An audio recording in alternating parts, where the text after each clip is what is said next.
Now ये जो transformation है टी, ये इनपुट में आपसे थ्री नंबर्स ले रहा है या ऑर्डर ट्रिपल ले रहा है, और आपको आउटपुट में दे रहा है ऑर्डर पेयर।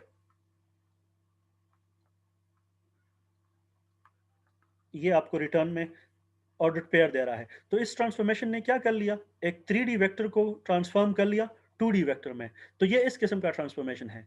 इस पार्टिकुलर एग्जांपल में 3 डायमेंशनल वेक्टर कन्वर्ट हो गया ट्रू डायमेंशनल वेक्टर में according to this rule of transformation. ये जो रूल है कि अगर ये आपसे 3 नंबर ले रहा है इनपुट में एक्स वाई और जी, ऑर्डर ट्रिपल ले रहा है, तो आपको ऑर्डर पेयर कैसे देगा, इस रूल के मुताबिक। फॉर एग्जांपल मैं इसकी न्यूमेरिकल वैल्यूज पे पुट कर लूँ। लेट्स सपोज ये जो ट्रांसफॉर्मेशन है, इसको मैं इनपुट में ये वेक्टर देता हूँ 2, 3 और 4। अब रिटर्न में मुझे क्या मिलेगा, ये रूल अप्लाई होगा। इसमें ये x है, ये y है और ये z है। तो पहला, इस ऑर्डर पेयर का पहला मेंबर क्या होगा, ये रूल अप्लाई होगा, x plus 2y plus 2z। तो 2 plus yes 2 plus 6 plus 8। 6 plus 8 तो क्या आएगा 16। 16। तो पहला मेंबर ये होगा। दूसरा मेंबर क्या होगा, x माइनस 2y। x क्या है 2 2, माइनस 4 माइनस 2 आएगा। और यहाँ पर रूल क्या है, x माइनस 2y माइनस है। तो माइनस y 8 क्या है, y क्या है, वाई 3 है। y 3 है, 3 इंटू 2 6। सो 2 minus minus six 6 plus minus 4 है। Minus minus 4 4। तो इस ट्रांसफॉर्मेशन के मुताबिक, ये वाला जो ट्रांसफॉर्मेशन जो मैंने डिफाइन किया हुआ है, इस ट्रांसफॉर्मेशन के मुताबिक क्या हो रहा है, 2, 3, 4 वेक्टर अगर आप इसको इनपुट में देंगे, तो वो उसको मैप करेगा 6 - 4 पे, या उसको ट्रांसफॉर्म करेगा, सॉरी 16 - 4 पे उसको ट्रांसफॉर्म करेगा। अगर आपने अपना ट्रांसफॉर्मेशन ऐसे डिफाइन किया हुआ है, इस तरह से। हाँ, अब ये जो ट्रांसफॉर्मेशन हमने डिफाइन किया हुआ है, this is a linear transformation.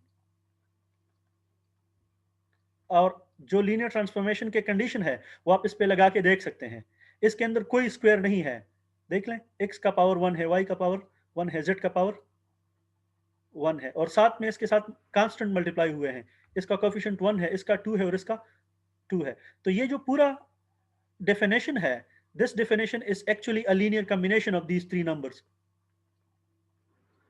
अगर इसके अंदर मैं एक भी पावर चेंज कर लूँ, लेट्स सपोज इसको मैंने स्क्वायर कर लिया या स्क्वायर रूट कर लिया या जो भी कर लिया, then it will not be a linear transformation. तो ये बहुत जरूरी है। ट्रांसफॉर्मेशन। ये जो ट्रांसफॉर्मेशन रूल है, और ये लीनियर, इसकी लीनियरिटी भी आपको चेक करना पड़ेगी कि अगर ये इसके अंदर कोई स्क्वायर है या कोई स्क्वायर रूट है या कोई दूसरा 1 के अलावा कोई दूसरा पावर है, तो then this transformation will not be a linear transformation. सही है। तो हम यहां पर स्ट्रिक्टली लीनियर ट्रांसफॉर्मेशन के साथ स्टिक रहेंगे। अगर यहाँ पर कोई स्क्वायर हो, क्यूब हो, y का या x का या z का, then the transformation will not be linear and this will not be part of the linear algebra course. So ये आपके पास एक डेफिनेशन आ गया। अब एक पॉइंट आपने नोट करना है कि किसी भी लीनियर ट्रांसफॉर्मेशन को एवरी या any linear transformation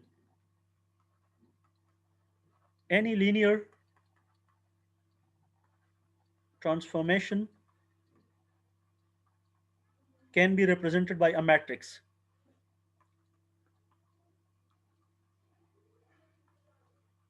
By a matrix.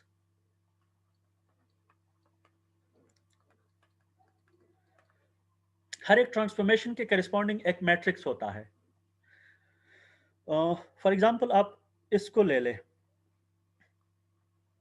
बल्कि मैं थोड़ा सा ट्रांसफॉर्मेशन में डिफाइन करता हूं ऐसे। लेट्स सपोज मेरे पास एक ट्रांसफॉर्मेशन है, वो ये है। एग्जांपल, ये आपसे x, y और z इनपुट में ले रहा है और उसको इस तरह से ट्रांसफॉर्म कर रहा है।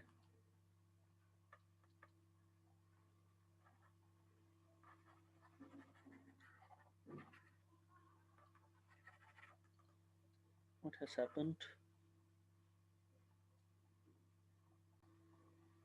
So let's suppose ये एक ट्रांसफॉर्मेशन है।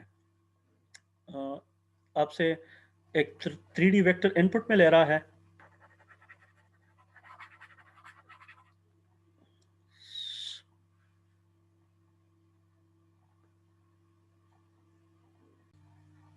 सो लेट्स सपोज ये एक ट्रांसफॉर्मेशन है और जो कि एक 3D वेक्टर को इनपुट में ले रहा है. Let me go to wait. जो ये एक 3D वेक्टर को इनपुट में ले रहा है. सो इनपुट में आप इसको दे रहे हैं 3D वेक्टर और इसका ट्रांसफॉर्मेशन रूल ये है.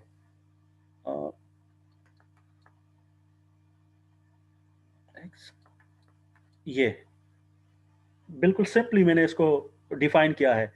तो ये ट्रांसफॉर्मेशन रूल क्या करता है, आपसे 3 नंबर्स इनपुट में ले रहा है. मतलब 3D वेक्टर ले रहा है इनपुट में और आउटपुट में क्या दे रहा है, अनदर 3D आउटपुट में भी वेक्टर. 3D. आउटपुट में भी 3D वेक्टर ही दे रहा है. अब इस ट्रांसफॉर्मेशन को जिस तरह मैंने यहाँ पर क्लेम किया हुआ है कि any linear transformation can be represented by a matrix, इसको मैं मैट्रिक्स. ये एक बहुत सिंपल ट्रांसफॉर्मेशन है तो इसका मैट्रिक्स मैं बहुत आराम से लिख सकता हूँ.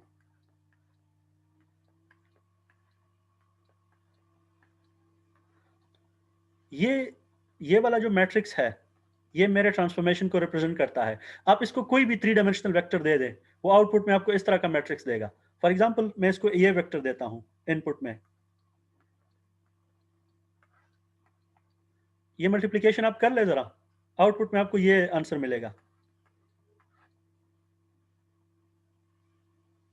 क्योंकि ये मैंने इसी ट्रांसफॉर्मेशन का मैट्रिक, ये मेरे ट्रांसफॉर्मेशन का मैट्रिक्स फॉर्म है. इस मैट्रिक्स को, ये वाला जो मैट्रिक्स है, दिस इज कॉल्ड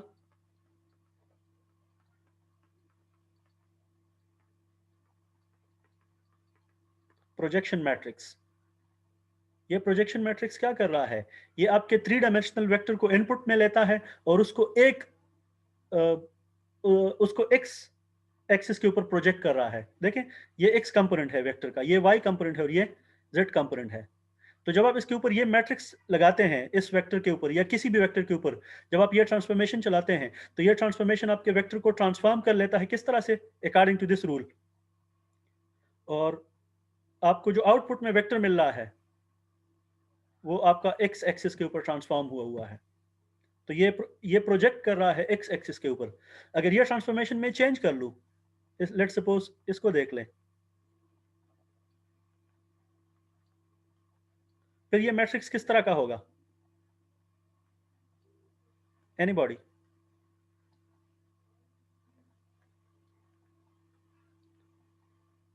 ये फिर आपका मैट्रिक्स फॉर्म हो जाएगा. तो ये भी एक प्रोजेक्शन मैट्रिक्स है, लेकिन ये प्रोजेक्शन मैट्रिक्स क्या कर रहा है, ये आपके 3 डायमेंशनल वेक्टर को Y लेता एक्सिस. है और उसको वाई हाँ, एक्सिस y के ऊपर एक्सिस प्रोजेक्ट राइट. करता है. तो इसका यस. इसका 0 आंसर 3 3 0. आएगा. सिमिलरली आप इसी को, इसके ट्रांसफॉर्मेशन रूल को चेंज कर ले, इसको 0 0 z कर ले, तो फिर आपके यही 3D वेक्टर को ट्रांसफॉर्म करके z एक्सिस के ऊपर प्रोजेक्ट करेगा. तो कहने का मेरा यहाँ पर मतलब यह है कि किसी भी ट्रांसफॉर्मेशन को आप मैट्रिक्स में रिप्रेजेंट करा सकते हैं, और which is called the matrix representation of a transformation. लेकिन उसके लिए शर्त यह है कि आपका ट्रांसफॉर्मेशन क्या हो, लीनियर हो. लीनियर. क्योंकि जब लीनियर होगा तो वो लीनियर कम्बिनेशन से बनेगा, जिस तरह यहाँ पर है, इसको देख ले, ये एक लीनियर कम्बिनेशन से बना है. और इस लीनियर कम्बिनेशन से जितने भी ट्रांसफॉर्मेशन आप बनाओगे उनका मैट्रिक्स फॉर्म पॉसिबल होगा, वो मैट्रिक्स के फॉर्म में लेके जा सकते होंगे. ठीक है. तो ये आपका एक बहुत इंपॉर्टेंट लाइन है कि any transformation can be represented with the help of a matrix. अब as I told you in the beginning के दो तरह के ट्रांसफॉर्मेशंस हैं. एक ये वाले Rn टू Rm, और दूसरे ट्रांसफॉर्मेशन ये है सेकंड टाइप ट्रांसफॉर्मेशन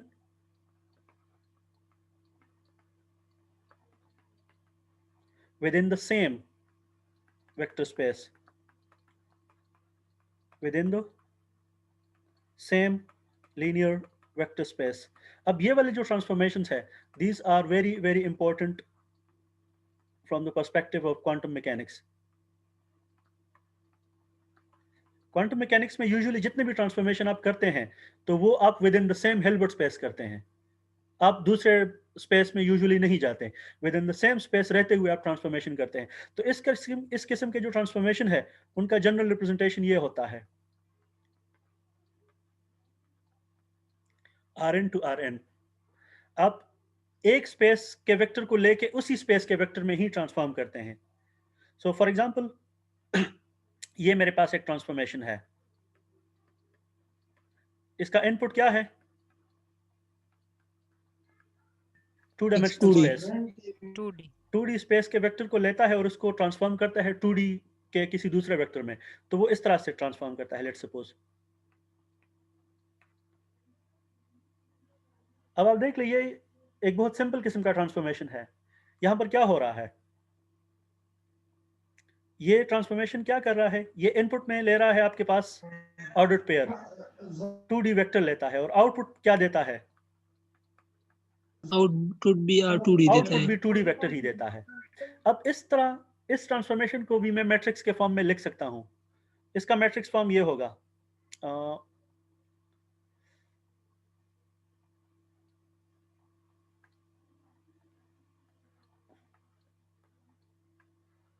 ये इस ट्रांसफॉर्मेशन का मैट्रिक्स फॉर्म होगा, क्योंकि ये इतना सिंपली डिफाइन हुआ है कि इसका मैट्रिक्स मैं देखते ही डिसाइड कर सकता हूँ। और चले ये बताएं मुझे आप, मैं थोड़ा सा आपके ये अंडरस्टैंडिंग में आपके लिए आसान कर देता हूँ। अगर कोई ट्रांसफॉर्मेशन इस तरह का काम करे, ये कि आपका इनपुट क्या ले, 2D वेक्टर ले और उसको ट्रांसफॉर्म करे 2D वेक्टर में, एज इट इज ट्रांसफॉर्म करे, तो ये कौन सा ऑपरेटर करता है मैट्रिसेस के अंदर? ये आइडेंटिटी वेक्टर करता है या आइडेंटिटी ट्रांसफॉर्मेशन करता है।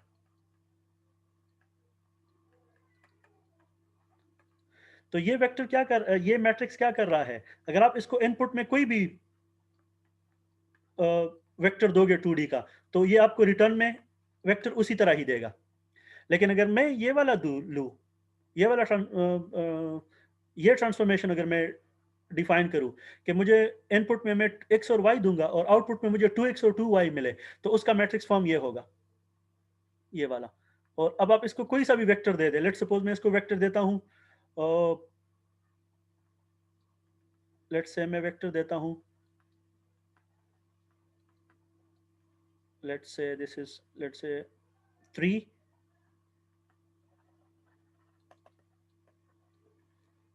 एंड 7। इनपुट में मैंने 3 और 7 वेक्टर दे दिया, तो आउटपुट में मुझे क्या मिलेगा जब मैं ये ट्रांसफॉर्मेशन अप्लाई करूंगा? ये कंपोनेंट भी डबल हो जाएगा और ये कंपोनेंट भी डबल हो जाएगा, तो ये कंपोनेंट बन जाएगा 6 14 और ये 6 14। तो ये काम आपका ये मैट्रिक्स कर रहा है।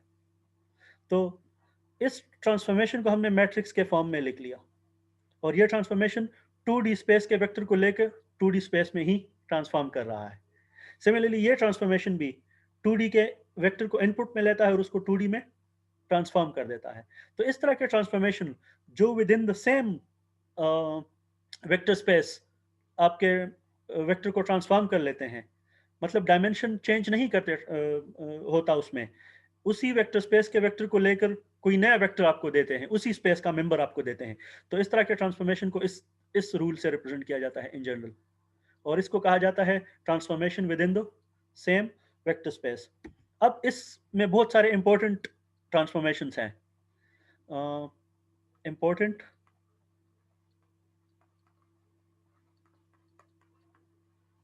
transformation within the same vector space। एक वेक्टर स्पेस के अंदर अंदर रहते हुए जो ट्रांसफॉर्मेशन आप करते हैं, तो वो ज्योमेट्रिकली बहुत इंपॉर्टेंट ट्रांसफॉर्मेशंस होते हैं। For example, rotation,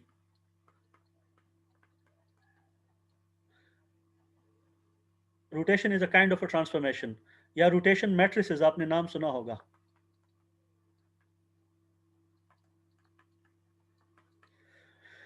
so rotation is a kind of a transformation कि आप एक वेक्टर स्पेस में रहते हुए वेक्टर्स के ऊपर ऑपरेशन कर सकते हैं। फॉर एग्जांपल 2D में बात करते हैं, ये मेरे पास एक वेक्टर है, this is x axis and this is y axis, और ये कोई वेक्टर है, it is at an angle theta with x axis, और ये वेक्टर है, लेट्स सपोज xy वेक्टर है, और आप चाहते हैं कि आप इसी वेक्टर को बाय 90 डिग्री ट्रांसफॉर्म कर लें, इधर इसको ले आए, कि इधर से इसको रोटेट करके इसकी नई पोजीशन यहां तक ले आए, तो ये x डैश y डैश होगा।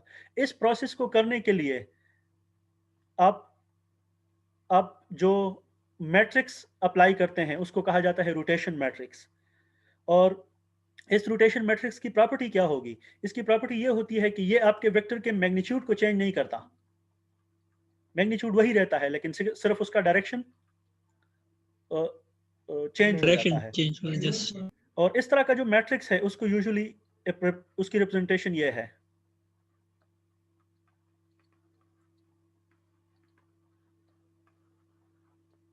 ऐसा है, या यहाँ पर माइनस होगा या यहाँ पर माइनस होगा। So this is a rotation matrix in 2 dimension.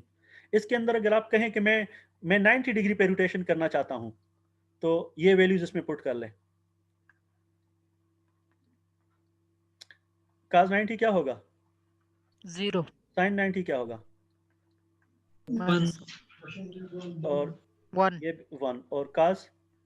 0 तो ये मैं क्लेम करता हूँ कि ये एक रोटेशन मैट्रिक्स है जो कि 2 डायमेंशन के एक वेक्टर, 2 डायमेंशनल का वेक्टर लेके उसको दूसरे उसको रोटेट कर देता है। अब ये जो मैंने पार्टिकुलरली लिख लिया ये वाला, ये किस एंगल के लिए है? 90 90 के लिए। तो अगर इसको मैं इनपुट में ये वेक्टर दे दूं, अगर इनपुट में मैं ये वेक्टर दे दूं, तो मुझे आउटपुट में क्या मिलना चाहिए?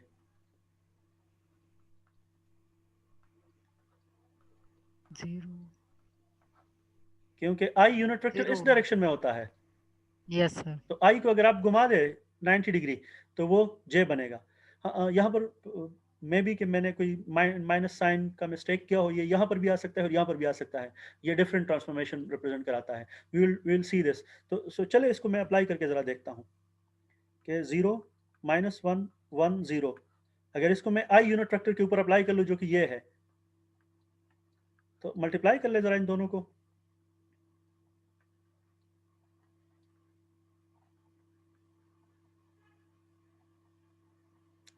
क्या मिल रहा है आपको? सर ये सेकंड रो तो में 1 sine theta minus sine theta का थीटा आ रहा है। जी सर ये ऊपर आर यूनिट वेक्टर जो आपने लिखा है cos थीटा जो मैट्रिक्स बनाया है, सर ये ऊपर वाले में साइन थीटा के साथ नेगेटिव नहीं है, ये नीचे वाले साइन थीटा के साथ है। नीचे के साथ है, तो यही मैंने डिस्क्राइब कर लिया ना कि ये माइनस यहाँ पर भी आ सकता है और यहाँ पर भी आ सकता है। और इनमें एक को कहा जाता है एक्टिव ट्रांसफॉर्मेशन, दूसरे को कहा जाता है पैसिव ट्रांसफॉर्मेशन। इस चीज़ को हम डिटेल में आगे देखेंगे इन फ्यूचर लेक्चर्स कि रोटेशन मैट्रिसेस 2D और 3D में क्या होते हैं। तो ये सिर्फ मैं यहाँ पर उसको एक लिस्ट में लाना चाहता हूँ। we'll revisit this problem again in our future lectures। मैं सिर्फ यहाँ पर आपको सेम वेक्टर स्पेसेस के अंदर जो इंपॉर्टेंट ट्रांसफॉर्मेशंस होती हैं वो ये वाली है। रोटेशन एक बहुत इंपॉर्टेंट ट्रांसफॉर्मेशन है, और रोटेशन फिर हमारे पास करस्पॉन्डिंगली रोटेशन मैट्रिसेस होते हैं। ठीक है, तो सेम वेक्टर के अंदर, सेम वेक्टर स्पेस के अंदर एक इंपॉर्टेंट ट्रांसफॉर्मेशन रोटेशन का होता है। दूसरा इंपॉर्टेंट ट्रांसफॉर्मेशन होता है प्रोजेक्शन का, प्रोजेक्शन ट्रांसफॉर्मेशन या प्रोजेक्शन मैट्रिसेस।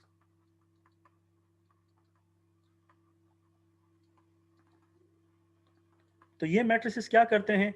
ये आपके 2 डायमेंशनल वेक्टर को प्रोजेक्ट करते हैं, उसका एक एक्सिस के ऊपर प्रोजेक्शन लेते हैं। फॉर एग्जांपल 1 0 0 0, ये एक्स वाई वेक्टर को प्रोजेक्ट करेगा x एक्सिस एक्स एक्सिस पे, और ये वाला जो है ये आपके एक्स वाई वेक्टर को प्रोजेक्ट करेगा y एक्सिस वाई एक्सिस पे। तो इस तरह के मैट्रिसेस को कहा जाता है प्रोजेक्शन मैट्रिसेस। यस सर और फिर आपके पास कुछ और ऑपरेशंस हैं, stretching and shrinking operations, stretching and shrinking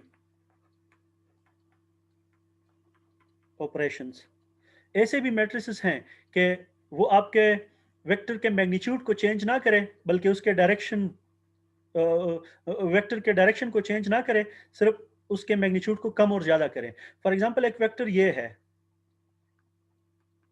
x Y, और आप इसके ऊपर एक ट्रांसफॉर्मेशन अप्लाई करते हैं। लेट्स सपोज कोई सा भी ट्रांसफॉर्मेशन है कि आप इस वेक्टर से ये वेक्टर बनाते हैं x डैश y डैश, तो ये भी पॉसिबल है। सिमिलरली आप इसके साथ ये भी कर सकते हैं कि इसके नेगेटिव डायरेक्शन में भी जा सकते हैं। तो इसी लाइन के ऊपर आप इस वेक्टर की स्ट्रेचिंग और श्रिंकिंग कर सकते हैं। या आप इस तरह भी कर सकते हैं कि लेट्स सपोज ये आपका जो वेक्टर है एक्स वाई वेक्टर आपने ले लिया और इसके ऊपर आपने ये ट्रांसफॉर्मेशन लेट से लगा ली, तो ये क्या करेगा? ये ट्रांसफॉर्मेशन आपको रिजल्ट में क्या देगा? 4 and y, 4x 4y. तो इसमें से अगर आप 4 कॉमन कर ले तो ट्रांसफॉर्मेशन ने क्या कर X लिया? ट्रांसफॉर्मेशन ने क्या कर लिया? जस्ट मैग्नीट्यूड चेंज किया, magnitude मैग्नीफाई change कर लिया किया. आपके वेक्टर को, ठीक है। अब इस ट्रांसफॉर्मेशन को यूजुअली हम यहाँ पर क्या कहते हैं कि इस ट्रांसफॉर्मेशन ने आपके ये जो ट्रांसफॉर्मेशन है इसने आपका एक वेक्टर ले लिया और आपको उसी डायरेक्शन में एक लंबा वेक्टर दे दिया। इस तरह के ऑपरेशन को हम कहते हैं आइगन वैल्यू ऑपरेशन। ट्रांसफॉर्मेशन क्या कर रहा है? एक स्टेट ले रहा है या एक वेक्टर ले रहा है और उसी को 4 टाइम मैग्नीफाई करके वो आपको दे देता है। अब Yes, इस टी sir. को कहा जाता है ऑपरेटर या ट्रांसफॉर्मेशन, इसको कहा जाता है स्टेट या वेक्टर और इसको कहा जाता है आइगन वैल्यू। समझ रहे हैं? Yes, sir. ये चीज़ें बहुत इंपॉर्टेंट होती है क्वांटम मैकेनिक्स के हवाले से। और इन ऑपरेटर्स को श्रिंकिंग या स्ट्रेचिंग ऑपरेटर कहा जाता है। ये बिल्कुल इसके अपोजिट हैं। रोटेशन मैट्रिसेस मैग्नीट्यूड चेंज नहीं करते बल्कि वो सिर्फ डायरेक्शन चेंज करते हैं, मैग्नीट्यूड वही डायरेक्शन रहता चेंज है। कर, और स्ट्रेचिंग और श्रिंकिंग मैट्रिसेस क्या करते हैं? वो डायरेक्शन को नहीं छेड़ते, ओरिजिनल डायरेक्शन में ही वेक्टर रहता है, लेकिन सिर्फ वो मैग्नीट्यूड को कम या ज्यादा कर देते हैं। इस केस में इसने मैग्नीफाई कर दिया आपके वेक्टर को।